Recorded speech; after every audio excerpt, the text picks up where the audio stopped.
Hey,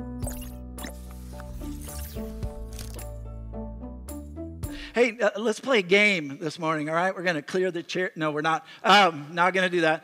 Not that kind of game. We're going to play. We haven't done this for a while. We've done it before, but we haven't done it for a while. We're going to play Name That Tune, all right? All right? You ready? So strike up the band. Here we go.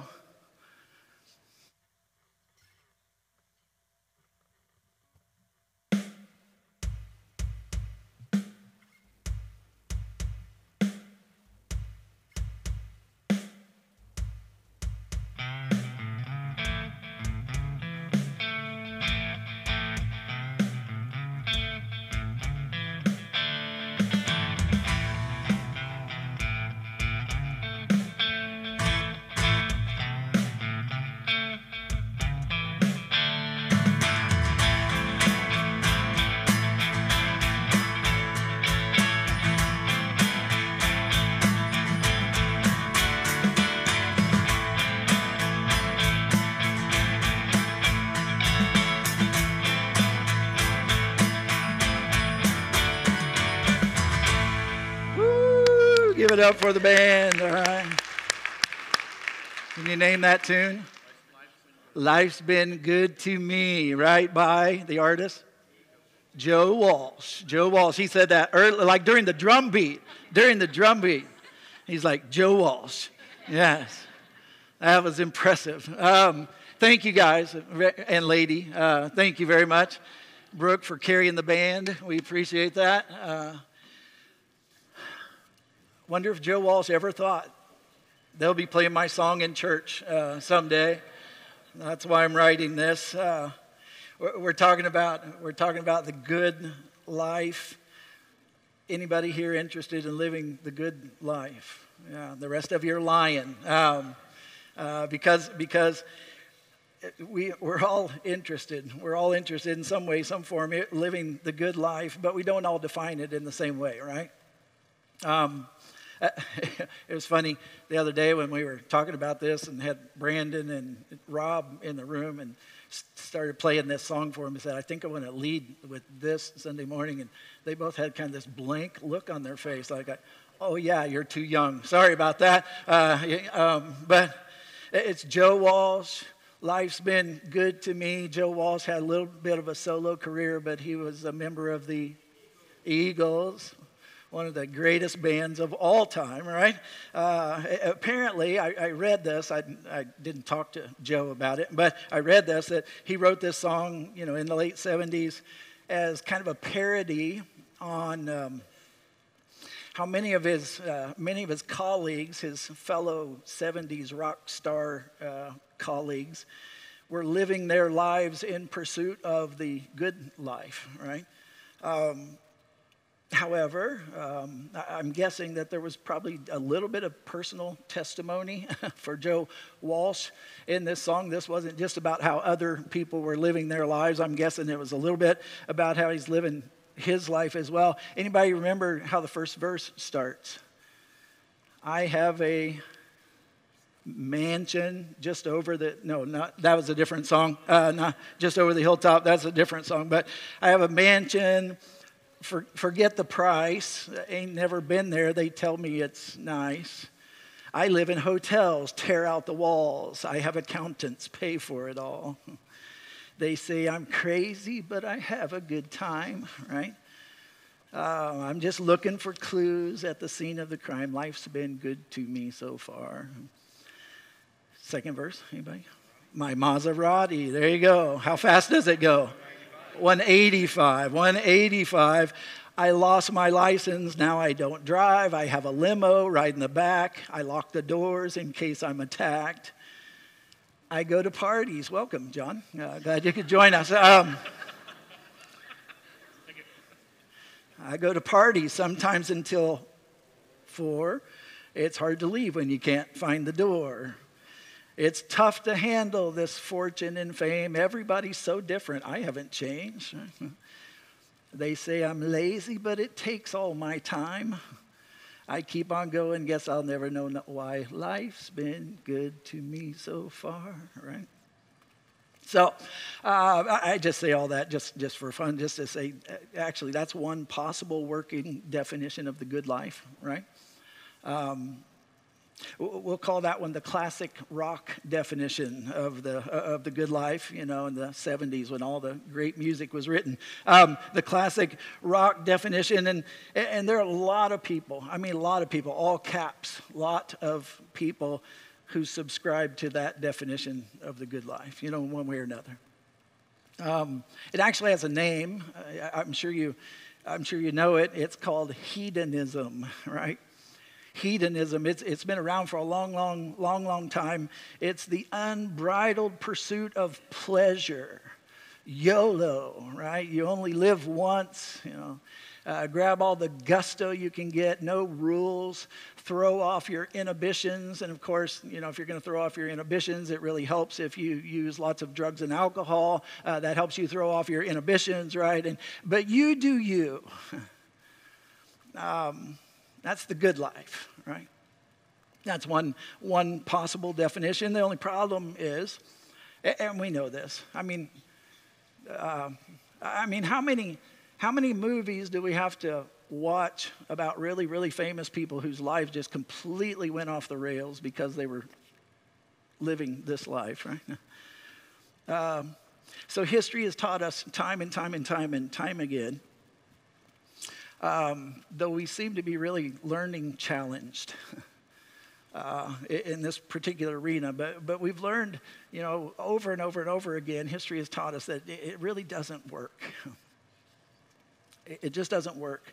It doesn't work for individuals. It certainly doesn't work for societies. Individually, it can be tons of fun, for a while. But it always eventually catches up with you. And it always leaves a trail of brokenness in its wake. Which means it's not only bad for the one, it's also bad for the many, right? It's not only bad for humans, it's bad for humanity. It's bad for society because, and we know this, right? Because our lives don't just impact us. And sometimes we like to forget that, in our decision making. We pretend that, we even hear it. It's like, this isn't about anybody else. It's just about me. I can do what I want with my life. But no, that's craziness. We all know that. Because our lives don't just impact us. They, intentionally or unintentionally, they impact the people around us. And so that's one possible definition of the good life. And there are many we could talk about, but here's one more. We'll just talk about one more. Another possible definition of the good life is represented by co-authors Robert Waldinger. There's a humdinger of a name for you. Robert Waldinger. My name's not so boring. Atwell. I wish it was Waldinger. Pastor Waldinger. That one has a great ring to it, doesn't it? No. But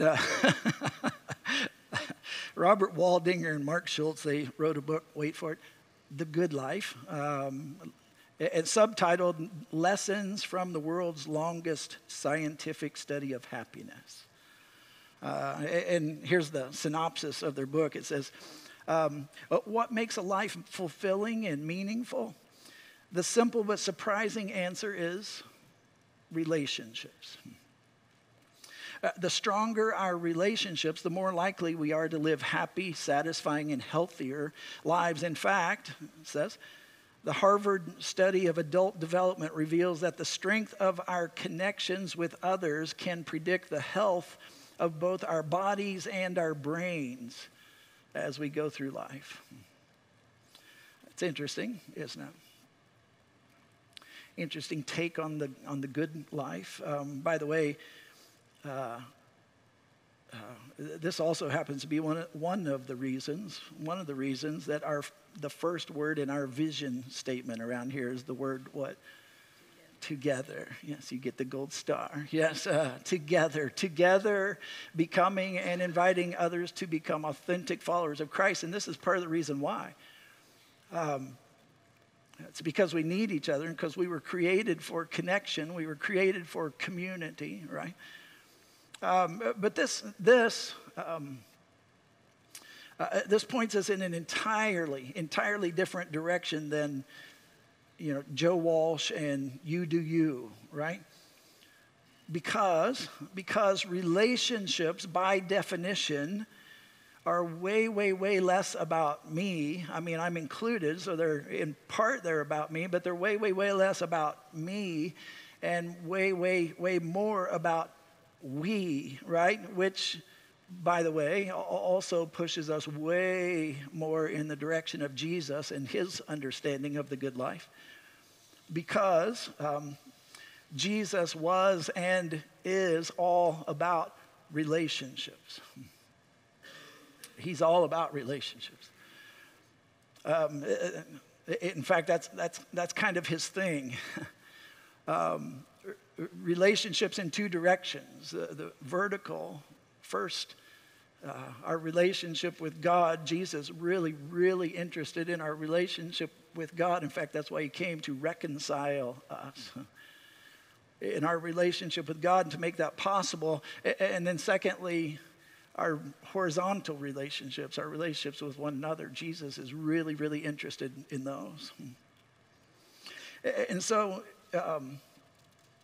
Rob alluded to this in the video, but it might, actually come as somewhat of a surprise to some people. Actually, there's no might about it. I know it comes as a surprise, and not just to some people, but to many people, because I used to be one of those people, and I wasn't alone. I know I was in good company. There were many. But it comes as a surprise to many people that God is not the enemy of the good life. God is not the enemy of the good life. That is not God's mission in the world, to limit life and to make it small and dull and narrow. In fact, I've become absolutely completely convinced that that's one of God's deepest desires for us, and that is to give us not just some cheap imitation knockoff, not just some cheap knockoff imitation of the good life, but the genuinely good life is God's heart's desire for us, and to make our life good for the world. And of course, the enemy of our soul, right? The devil would love for us to believe that God is the enemy of the good life. In fact, that's one of his oldest lies. That was his original lie, right? When he, in the Garden of Eden, when he seduced Eve and Adam, basically, this is a paraphrase, but this is basically what he says is, God's holding out on you. You can't trust him. He's trying to keep you from the good life. And they bought it. They bought the lie, hook, line, and sinker. And talk about a trail of brokenness, right? It's the story of human history, is this huge, huge trail of brokenness in the wake of buying the lie that God is the enemy of the good life. But God's real heart desire is to give us the good life, and that has always been God's heart's desire. That was his desire with ancient Israel when he gave them the law, right? The law of Moses. Up to that time, we're told in Scripture things like everyone did what was right in their own eyes. Sound familiar? Everyone did what was right in their own eyes, and it was destroying them. Also, sound familiar, right? But God desperately desired the good life for them, and sure, it was limiting in some ways. It had some prohibitions built into it. It had some thou shalt nots. But the real point of the law was not to limit their experience of the good life, but to steer them, both as individuals and even more so as a collective family, toward the good life, which was ultimately to be found and fulfilled through the person of Jesus, the Messiah, the Christ.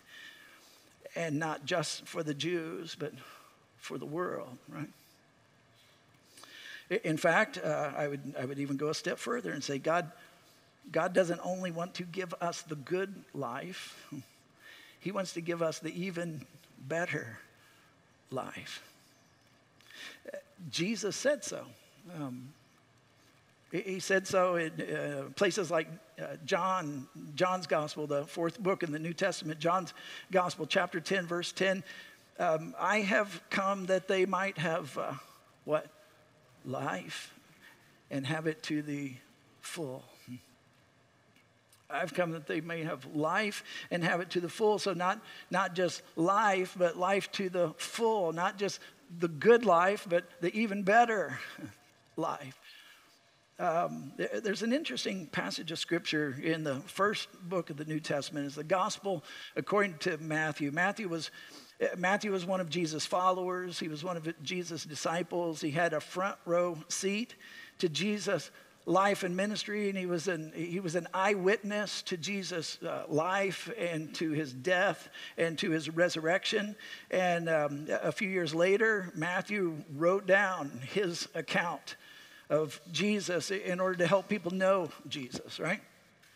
And if what Matthew says about Jesus is even close to true, and I think we have good reason to believe that it is, but if what he says about Jesus is even close to true, then we would probably do well to pay really close attention to what Matthew said about Jesus, right?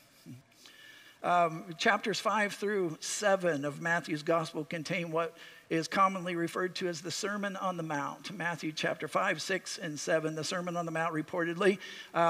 It was some teaching Jesus did one day from a hillside, thus the name, Sermon on the Mount, right?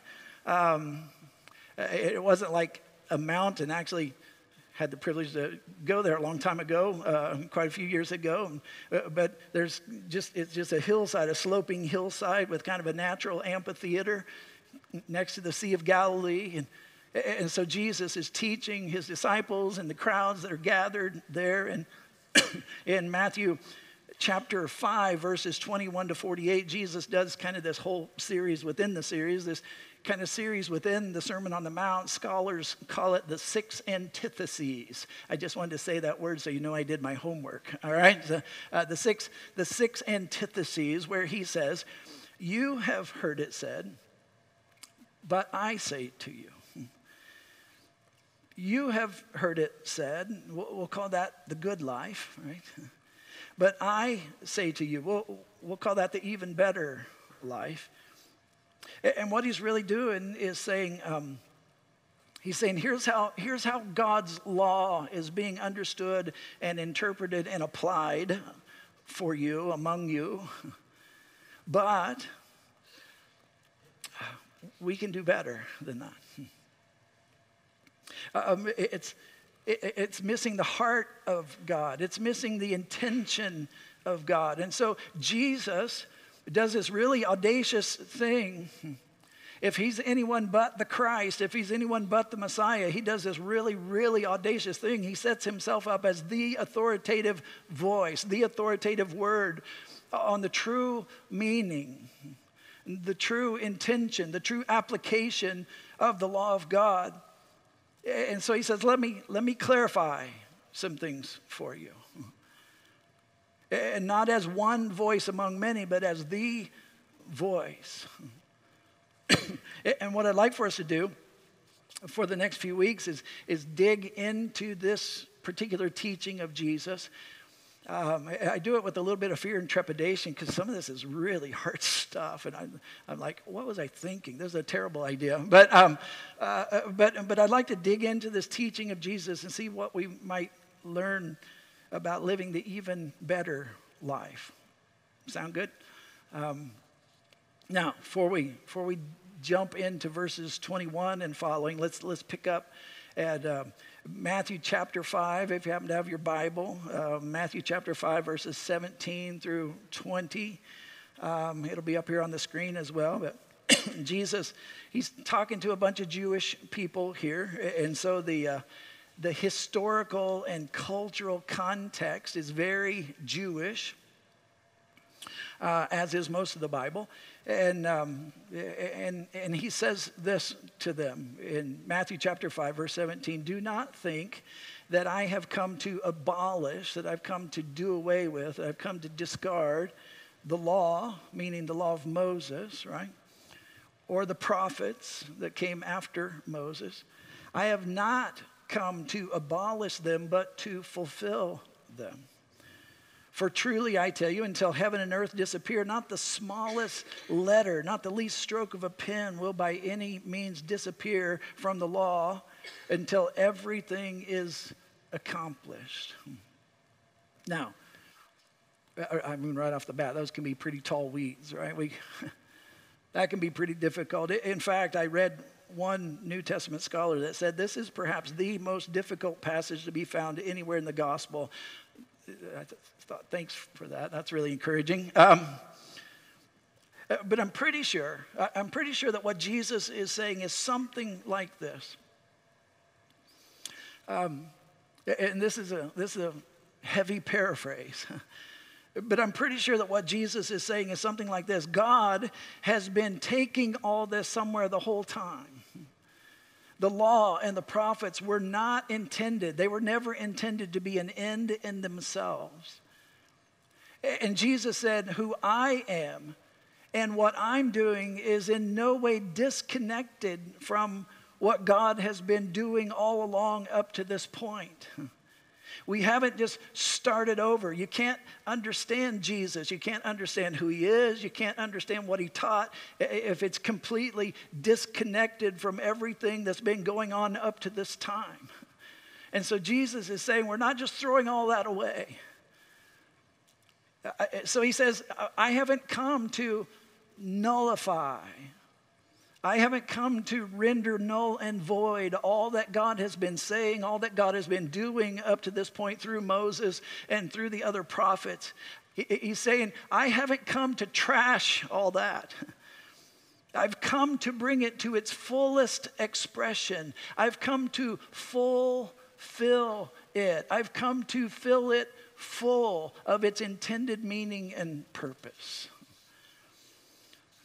I love the way Brian Zahn says this. He says, God is like Jesus. God has always been like Jesus. There's never been a time when God was not like Jesus. We haven't always known this, but now we do.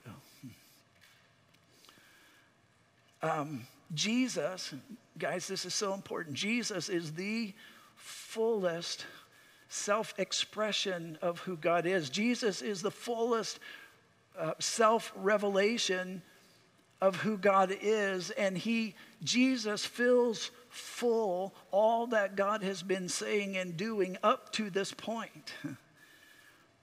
And so we who live on this side of Jesus, we who live on this side of Jesus' life and death and resurrection and all of that, we have the distinct advantage of reading and interpreting everything that God did before Christ, before Jesus, through the lens of Jesus, through the lens of Jesus' life and teaching and all that.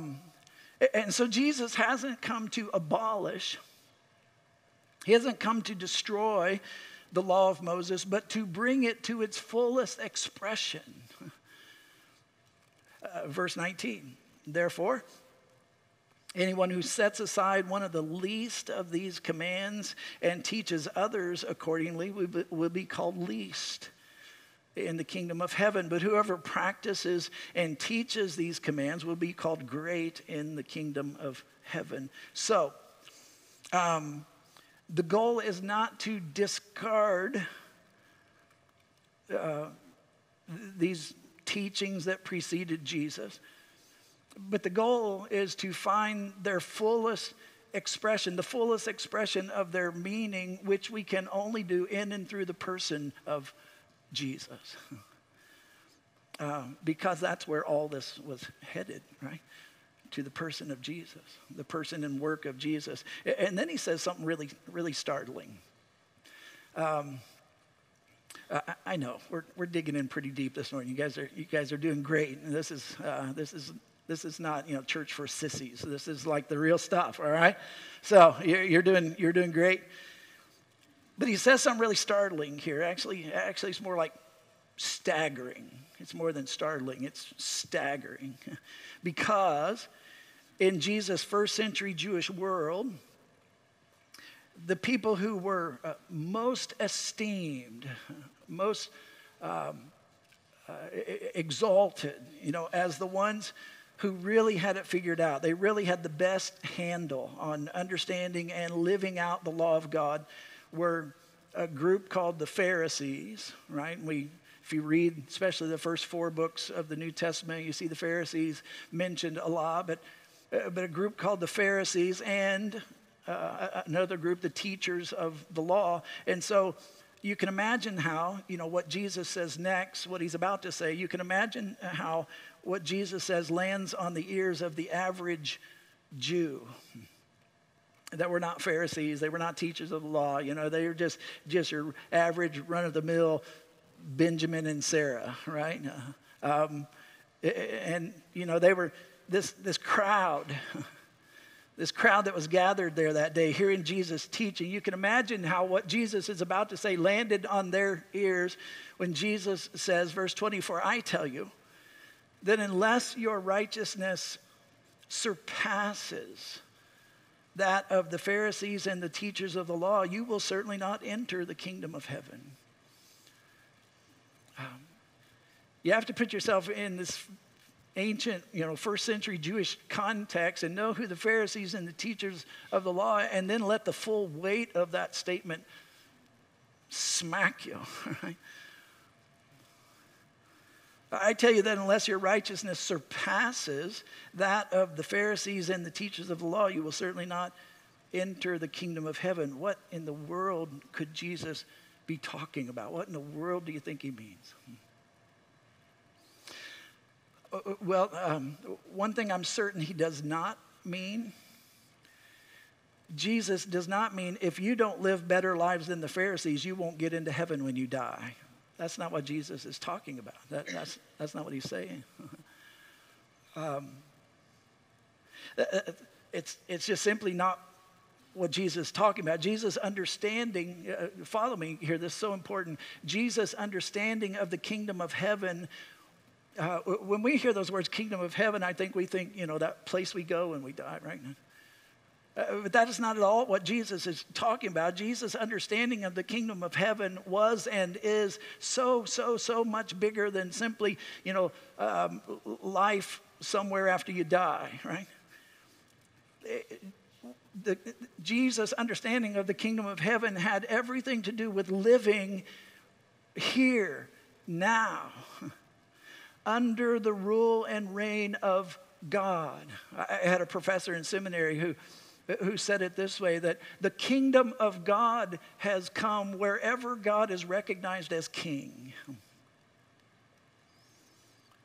The kingdom of God has come wherever God is recognized as king.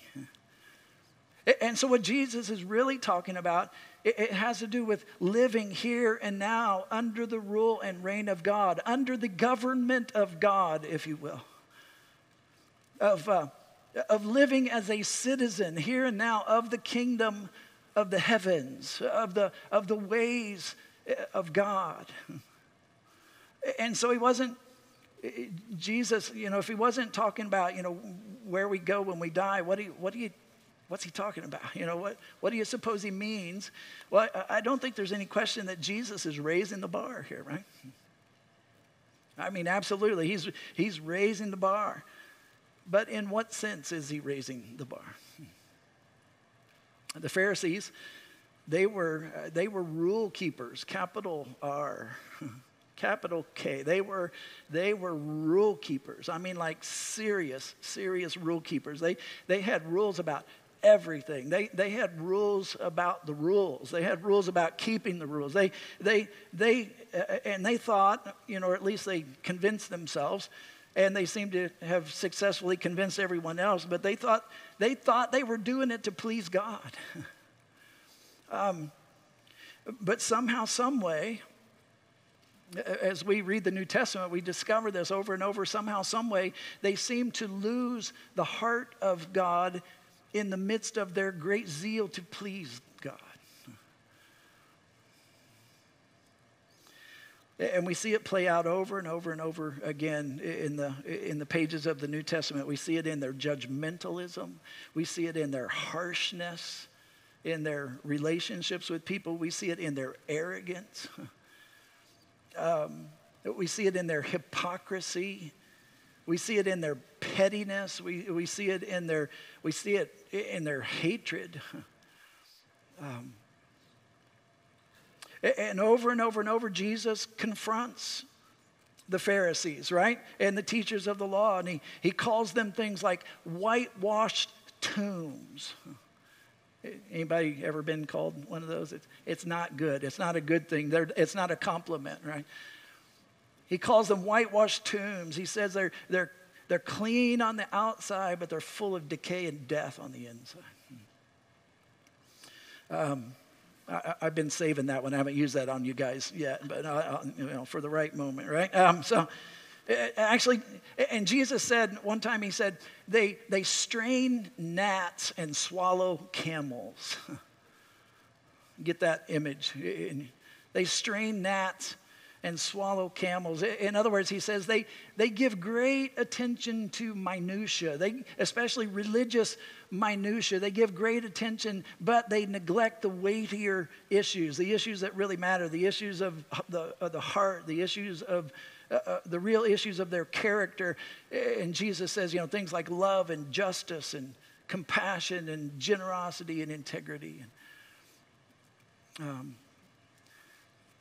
guys, that's a scary, scary, easy trap for all of us, any of us, to fall into, isn't it? It's not just the Pharisees. Where we get really, really worked up about issues of personal piety, personal, clean living, right? And not that doesn't matter. It does matter. But we can get really, really worked up about the minute details of personal piety and miss the heart of God. Or doctrinal purity. I mean, these guys were purists, right? And we can get really, really caught up in the minutia of doctrinal purity and completely miss the weightier things. Or things like, the machinery of the church, right? The operation of the church. And sadly, I'm the world's biggest fan of Christ's church in the world. But the church also has a long, sad history of chewing people up in the machinery of the operation of the church and spitting people out. And somehow in the minutia of doing church, we miss the heart of God.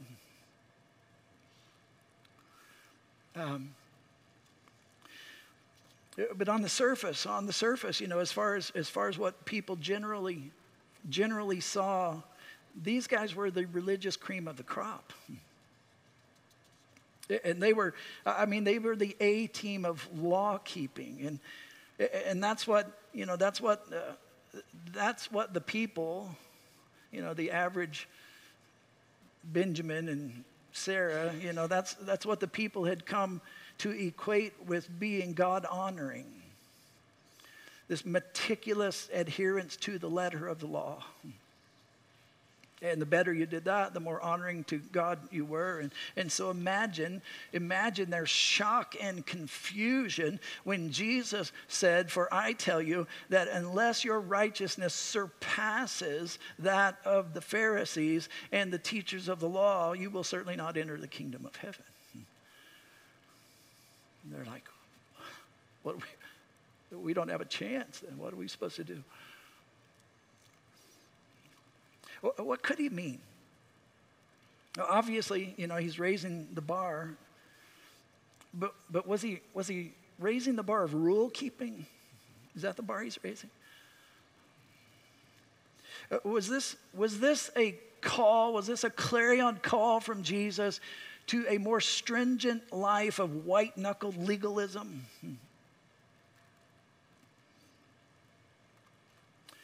I don't think so. I don't think so. New Testament scholar Doug Hare says, what is presented in this passage is not a new law, but a call to a new way. It's not a new law, but a call to a new way. And I think Doug is onto something. Dallas Willard, brilliant. I think he was the dean of the School of Philosophy and Religion at the University of Southern California. He's passed in recent years. Brilliant man. It's not Dr. Seuss, but if you want to read anything by Dallas Willard, if you want to put your thinking cap on and read anything by Dallas Willard, then do it.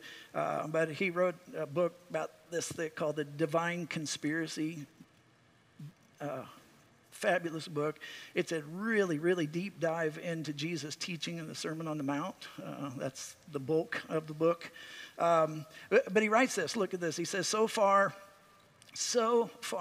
from being additional laws to crush us. So far from being additional laws to crush us or to show us that we can't make it on our own. And he says, well, of course we can't.